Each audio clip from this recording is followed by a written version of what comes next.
بسم اللہ الرحمن الرحیم وَيَقْتَسِمَانِ بِالضَّرُورَةِ الضَّرُورَةَ وَالِاكْتِسَابَ بِالنَّظَرِ وَهُوَ مُلَاحَظَةُ الْمَعْقُولِ لِتَحْصِيلِ الْمَجْهُولِ وَيَقْتَسِمَانِ یہ ضمیر تصور و تصدیق کی طرف لوٹ رہی ہے، یعنی تصور و تصدیق دونوں ضروری طور پر یعنی بدیہی طور پر ضرورت اور اکتساب میں سے اپنا اپنا حصہ لیتے ہیں، یعنی ضرورت و اکتساب دونوں میں سے ہر ایک کی طرف تصور و تصدیق منقسم ہوتے ہیں۔ تصور کی بھی دو قسمیں ہیں، ضروری اور کسبی، اور تصدیق کی بھی دو قسمیں ہیں، ضروری اور کسبی۔ کسبی ہی کو بلفظ دیگر نظری بھی کہا جاتا ہے، جیسا کہ ضروری کو بدیہی کہا جاتا ہے۔ وَيَقْتَسِمَانِ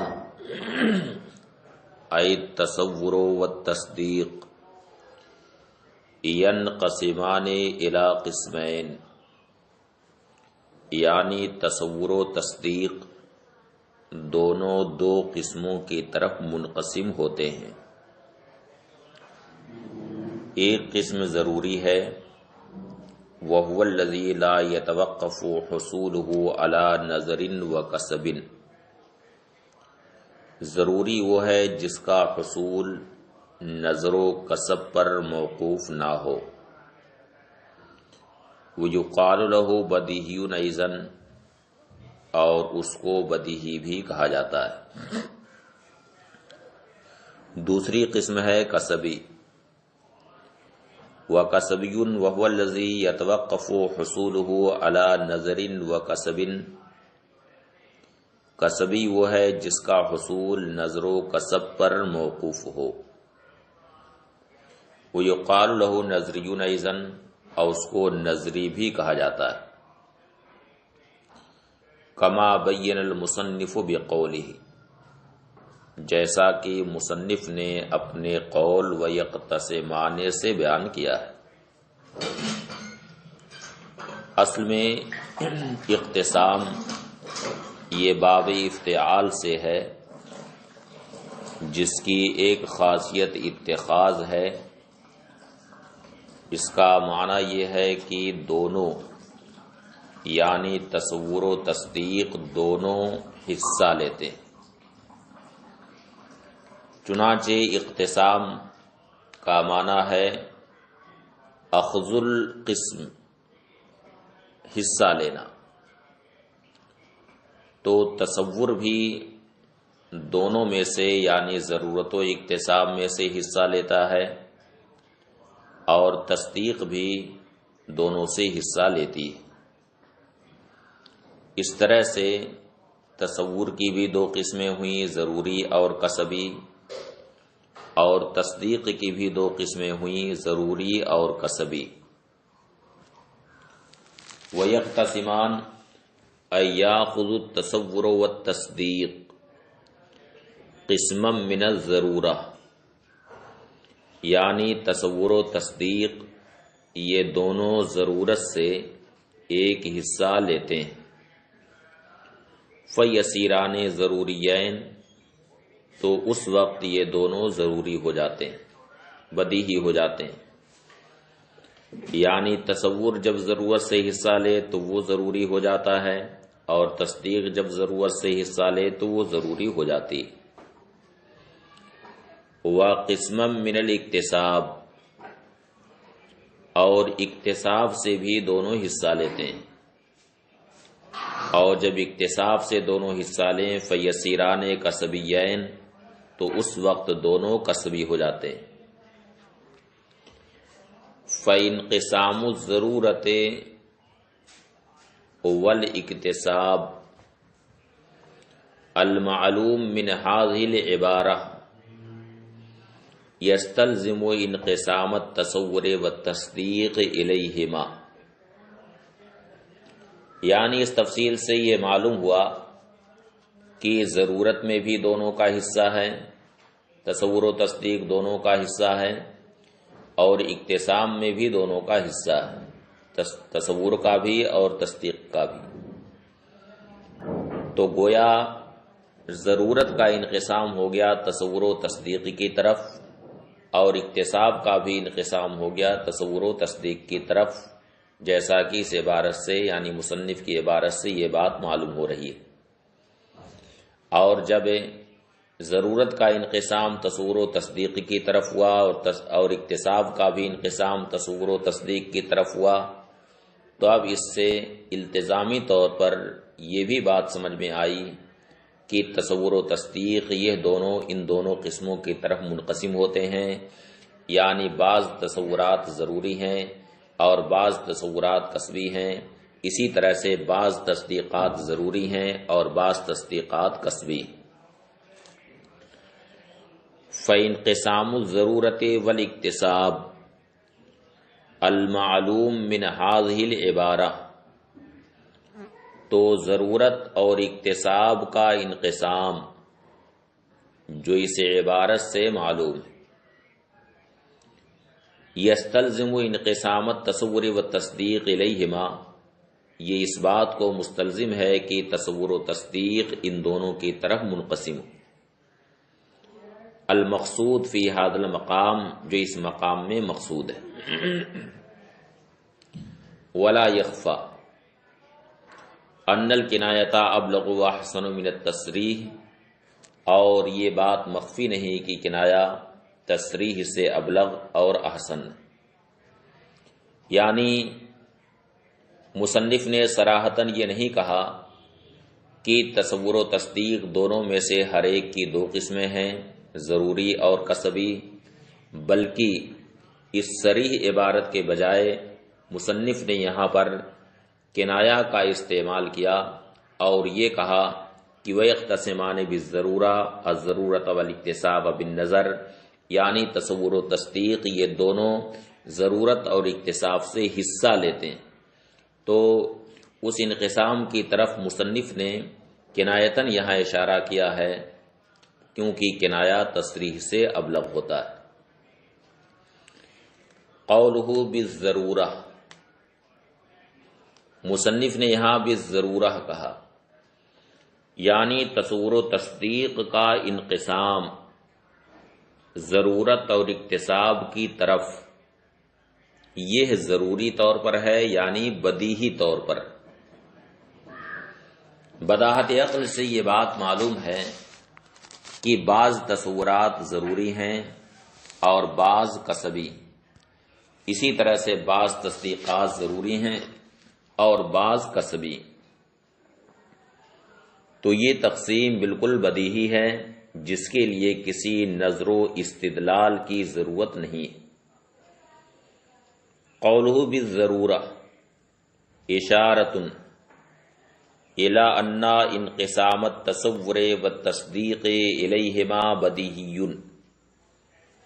اس سے اس بات کی طرف اشارہ ہے کہ تصور و تصدیق کا انقسام ان دونوں کی طرف بدیہی ہے، لا یحتاج الی الاستدلال، جس میں استدلال کی کوئی حاجت نہیں،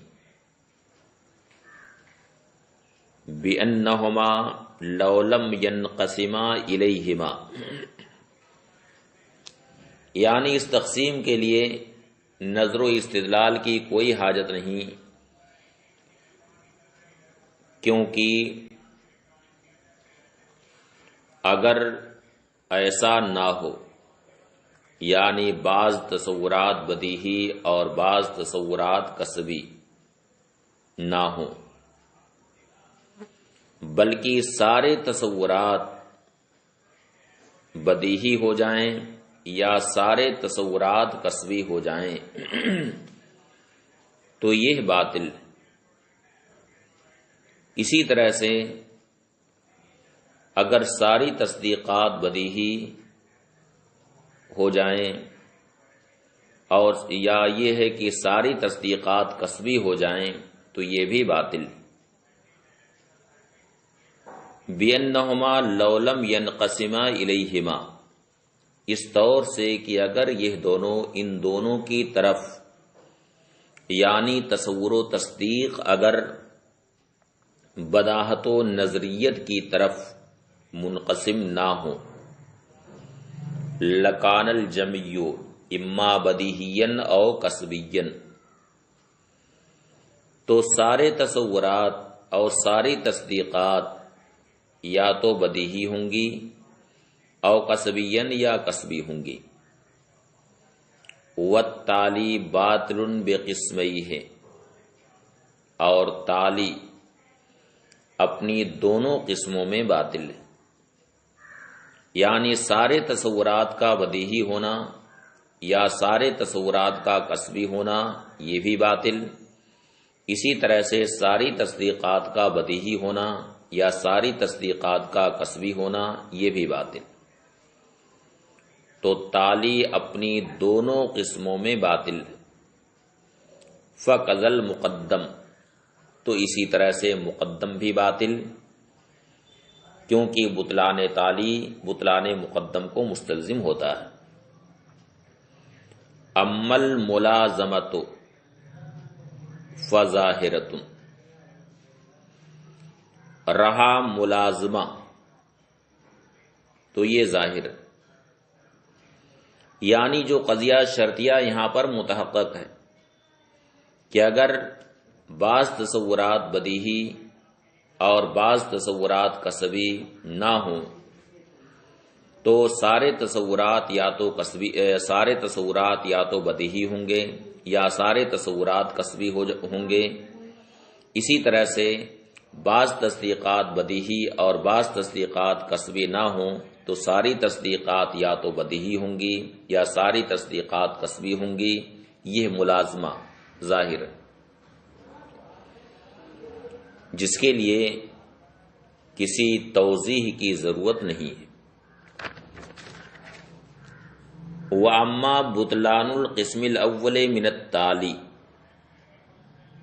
رہا یہ کہ تالی کی قسم اول باطل، تو تالی کی قسم اول یہ تھی کہ اگر بعض تصورات اور بعض تصدیقات بدیہی اور بعض تصورات اور بعض تصدیقات کسبی نہ ہوں تو سب کے سب یا تو بدیہی ہوں گے یا سب کے سب کسبی ہوں گے۔ تو لکان الجمع اما بدیہین یہ ہے قسم اول، اور او کسبین یعنی لکان الجمع او کسبین یہ ہے قسم ثانی۔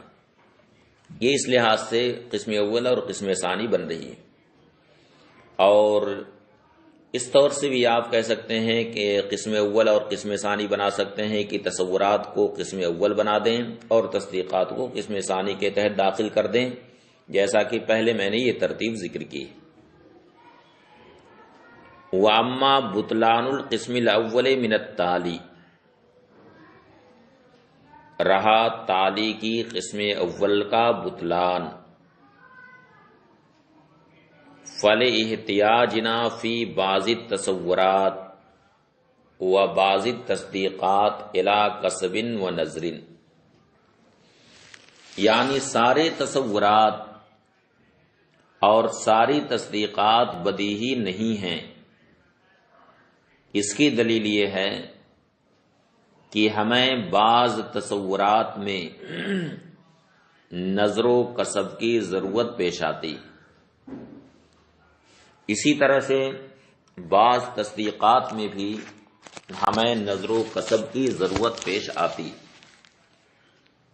لہذا معلوم ہوا کہ سارے تصورات بدیہی نہیں، اسی طرح سے ساری تصدیقات بھی بدیہی نہیں۔ وَأَمَّا بُطْلَانُ الْقِسْمِ الْأَوَّلِ مِنَ التَّالِي،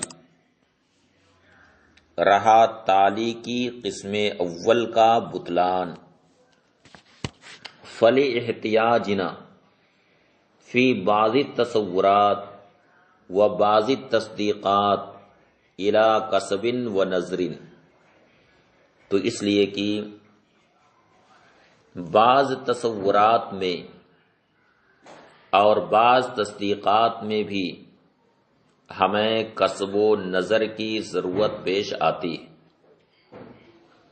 کا تصور حقیقت الوحی و عذاب القبر، جیسے حقیقت وحی کا تصور یا عذاب قبر کا تصور۔ تو یہ سب تصورات وہ ہیں جن میں نظر و کسب کی ضرورت پیش آتی۔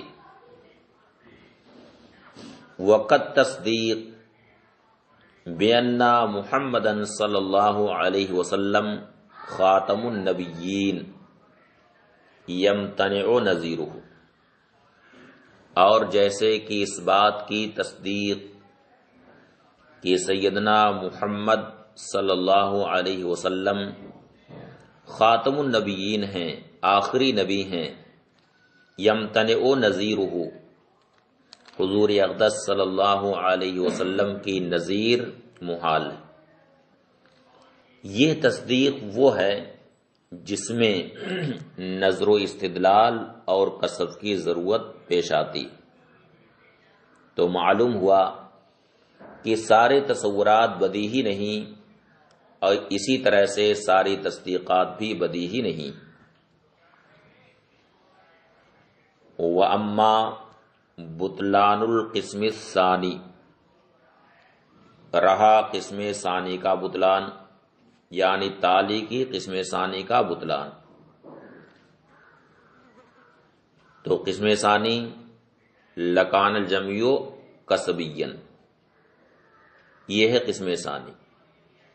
تو یہ باطل ہے، یعنی سارے تصورات اور ساری تصدیقات کسبی نہیں، کیونکہ بعض تصورات بدیہی ہیں جن میں نظر و کسب کی ضرورت نہیں پیش آتی، اور بعض تصدیقات بھی بدیہی ہیں جن میں نظر و کسب کی ضرورت پیش نہیں آتی۔ وَأَمَّا بُطْلَانُ الْقِسْمِ الثَّانِي مِنْهُ، رہا اس کی قسم ثانی کا بطلان،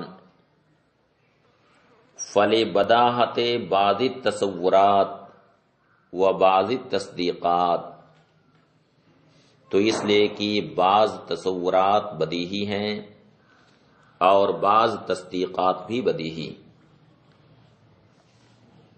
بعض تصورات بدیہی ہیں کا تصور الضوء والظلمہ، جیسے روشنی اور تاریکی کا تصور، یہ بدیہی جس میں نظر و کسب کی ضرورت نہیں۔ وقت تصدیق بِأَنَّ الْإِيمَانَ وَالْكُفْرَ لَا يَجْتَمِعَانِ وَلَا يَرْتَفِعَانِ، اور جیسے کہ اس بات کی تصدیق کہ ایمان و کفر یہ دونوں اکٹھا نہیں ہو سکتے، اور نہ ہی دونوں کا ارتفاع ایک ساتھ ہو سکتا ہے۔ تو یہ تصدیق وہ ہے جس میں نظر و کسب کی ضرورت نہیں۔ قولہ ملاحظۃ المعقول، مصنف نے نظر کی تعریف کی ہے، وہوا ملاحظۃ المعقول لتحصیل المجہول، یعنی مجہول کو حاصل کرنے کے لیے معقول کو ملاحظہ کرنا، یہ نظر کی تعریف ہے۔ عام طور سے نظر کی تعریف منطق کی کتابوں میں یہ کی گئی ہے کہ امور معلومہ کو اس طرح سے ترتیب دینا جو مجہول تک پہنچا دے، جو کسی مجہول نظری تک پہنچا دے۔ عام طور سے یہ تعریف منطق کی کتابوں میں کی گئی ہے، لیکن مصنف نے یہاں اس سے ہٹ کر نظر کی تعریف کی ہے کہ معقول کو ملاحظہ کرنا لتحصیل مجہول، مجہول کو حاصل کرنے کے لیے. لما کانا حصول القصبی من التصور والتصدیق موقوفاً علی النظر، جبکہ تصور کسبی اور تصدیق کسبی کا حصول نظر پر موقوف. چنانچہ مصنف نے بھی کہا ہے والاکتساب بالنظر، یعنی نظر و فکر سے اکتساب کرنا، نظر و فکر سے حاصل کرنا. تو تصور کسبی اور تصدیق کسبی کا حصول نظر و فکر پر موقوف ہے. قال معرفا لہ،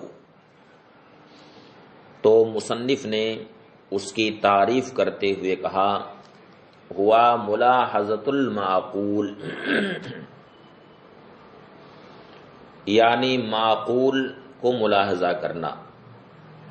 ای نظر توجہ النفس نحو الامر المعلوم لتحصیل المجہول، یعنی نظر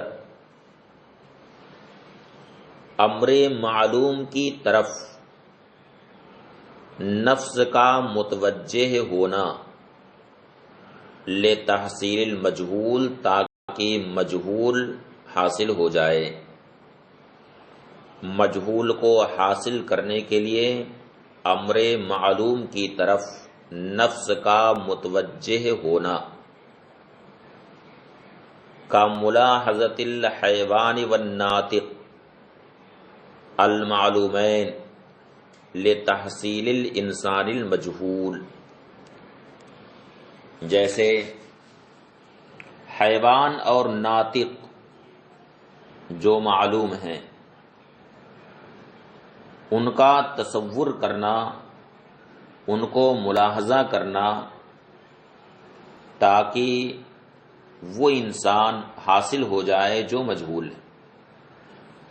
یعنی ہم نے پہلے حیوان کا تصور کیا کہ حیوان کسے کہتے ہیں، تو اس کے تعلق سے تصور کیا کہ حیوان جسم نامی متحرک حساس، متحرک بالارادہ حساس کا نام ہے. پھر ناطق کا تصور کیا کہ ناطق کسے کہتے ہیں. تو ان دونوں کے تصور کے بعد ہمیں اس انسان کی تحصیل ہوتی ہے، اس انسان کا تصور ہوتا ہے جو انسان پہلے سے مجہول رہتا ہے. وَكَمُلَاحَظَةِ الْمُقَدِّمَتَيْنِ الْمَعْلُومَتَيْنِ لِتَحْصِيلِ النَّتِيجَةِ الْمَجْهُولَةِ، اور جیسے دو مقدمہ معلومہ کو ملاحظہ کرنا کسی مجہول نتیجے کی تحصیل کے لیے.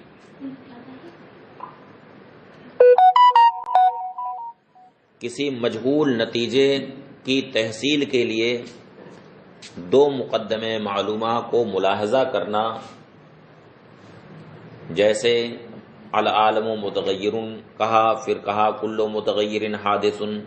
تو ان دونوں کے ملاحظہ کے بعد ایک مجہول نتیجہ حاصل ہو جاتا ہے، یعنی العالم حادث کا علم اور اس کی تصدیق ہوتی ہے.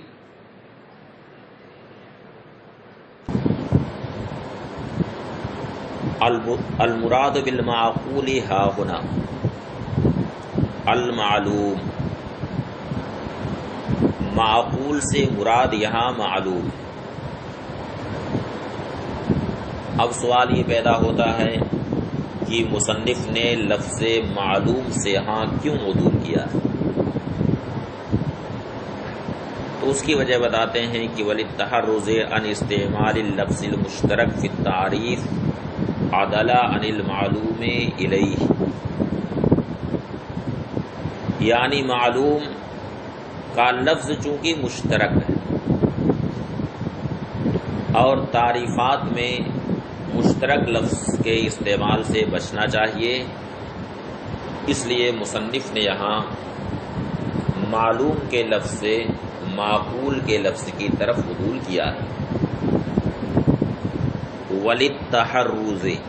وَلِلتَّحَرُّزِ عن استعمال اللفظ المشترک فی التعریف عدل عن المعلوم الیہ، اور تعریف میں لفظ مشترک کے استعمال سے بچنے کے لیے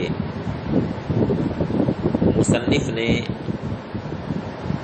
معلوم کے لفظ سے اس کی طرف یعنی معقول کے لفظ کی طرف عدول کیا ہے۔ وَقَدْ يَقَعُ فِيهِ الْخَطَأُ، یعنی نظر و قسم میں کبھی کبھی خطا واقع ہو جاتی، نظر و فکر میں کبھی کبھی غلطی ہو جاتی، اس لیے کہ ہم دیکھتے ہیں کہ اصحاب نظر کے درمیان اختلاف پایا جاتا ہے، عقلاء کے افکار و نظریات باہم متصادم ہوتے ہیں، کوئی صاحب نظر کچھ کہتا ہے اور کوئی صاحب نظر کچھ اور کہتا ہے، تو عقلاء کے افکار و نظریات میں باہم بڑا اختلاف پایا جاتا ہے، بلکہ خود ایک ہی شخص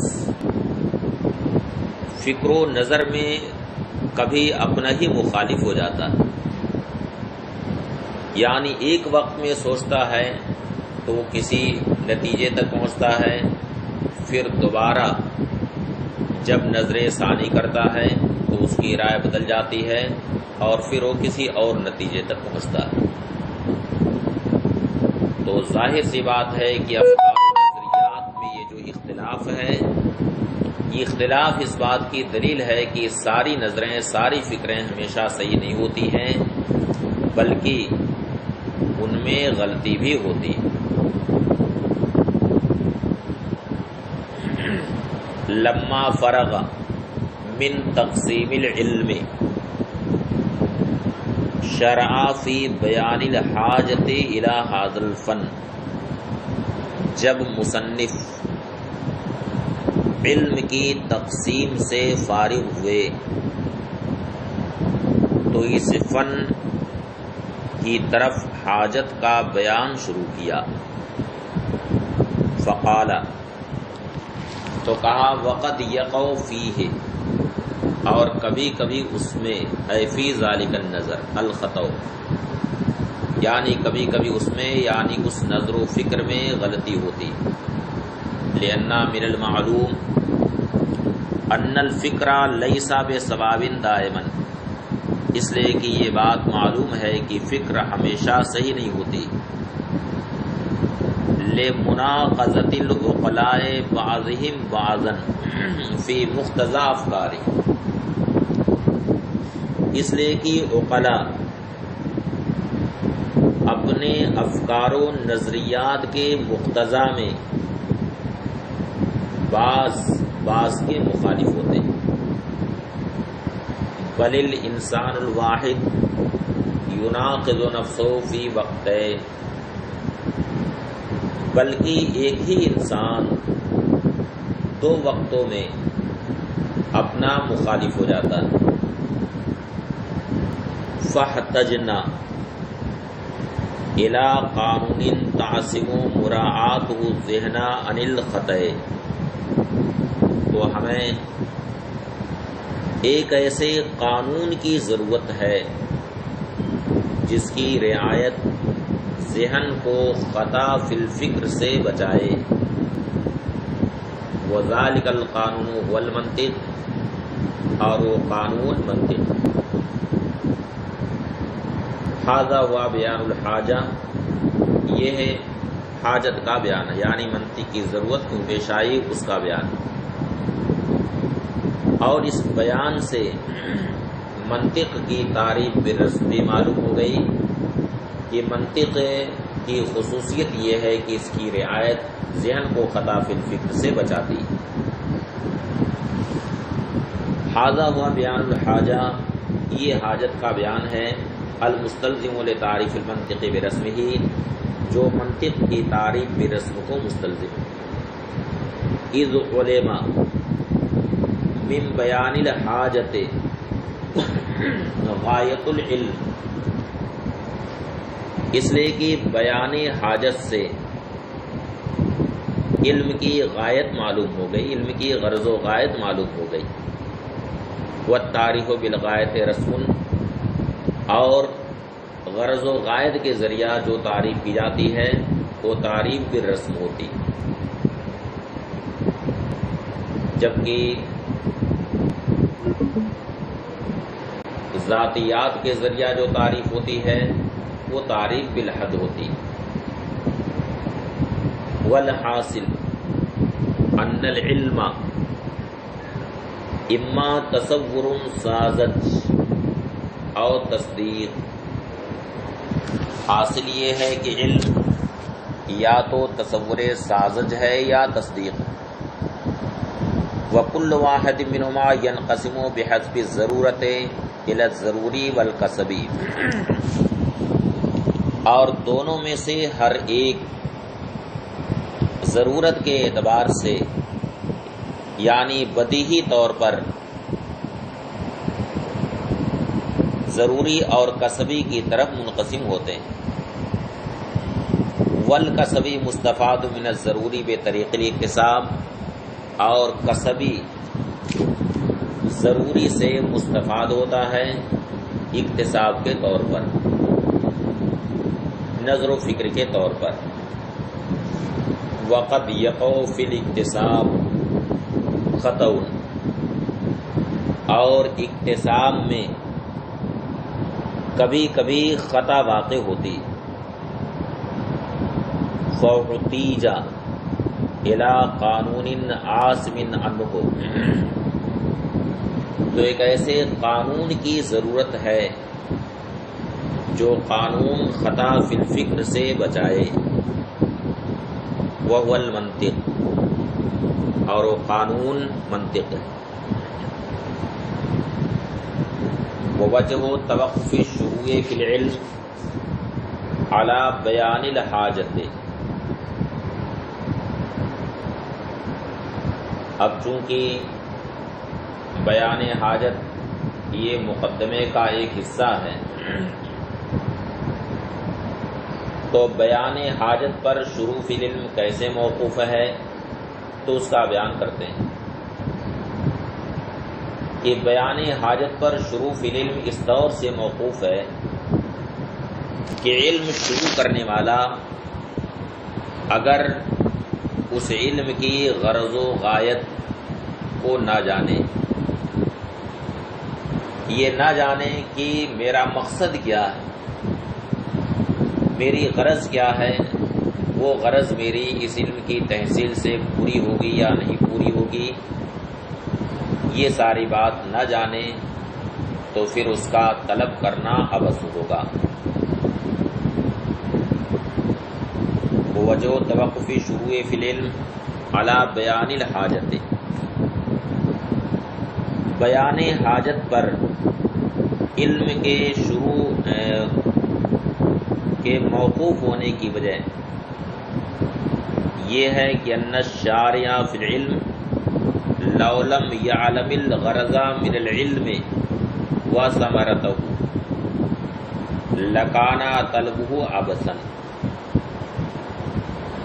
شارع فی العلم، علم شروع کرنے والا اگر اس علم کی غرض اور اس کا ثمرہ نہ جانے، اس کا پھل نہ جانے، لکانا طلب عبثاً، تو اس کا طلب کرنا عبث ہو جائے گا. وعلی تعریف العلم، اور شروع فی العلم علم کی تعریف پر کیوں موقوف ہے تو اس کی وجہ یہ ہے کہ شارع فی العلم اگر اس علم کا تصور پہلے نہ کرے تو پھر اس علم کی طلب میں، اس کی تحصیل میں اسے کوئی بصیرت حاصل نہ ہوگی۔ اس لیے علم کو شروع کرنا اس علم کی تعریف پر موقوف ہے۔ ووجہ توقف شروع فی العلم علی بیان الحاجت، شروع فی العلم کے بیان حاجت پر موقوف ہونے کی وجہ یہ ہے کہ شارع فی العلم اگر اس علم کی غرض و غایت، وہ جو توقف شروع فی العلم علی بیان الحاجہ، بیان حاجت پر شروع فی العلم کے موقوف ہونے کی وجہ یہ ہے کہ ان الشارع فی العلم لو لم يعلم الغرض من العلم وثمرته لكان طلبه عبثا، شارع فی العلم اگر اس علم کی غرض و غایت اور اس کا ثمرہ نہ جانے تو اس کا طلب کرنا عبث ہو جائے گا۔ وعلی تعریف العلم، اور علم کی تعریف پر اس وجہ سے موقوف ہے کہ انہ لو لم يتصور ذلك العلم اولا لما كان على بصیرۃ فی طلبہ، کہ شارع فی العلم اگر پہلے اس علم کا تصور نہ کرے تو اس کی طلب میں وہ بصیرت پر نہ ہوگا، اس علم کی طلب میں، اس کی تحصیل میں اسے کوئی بصیرت نہ ہوگی۔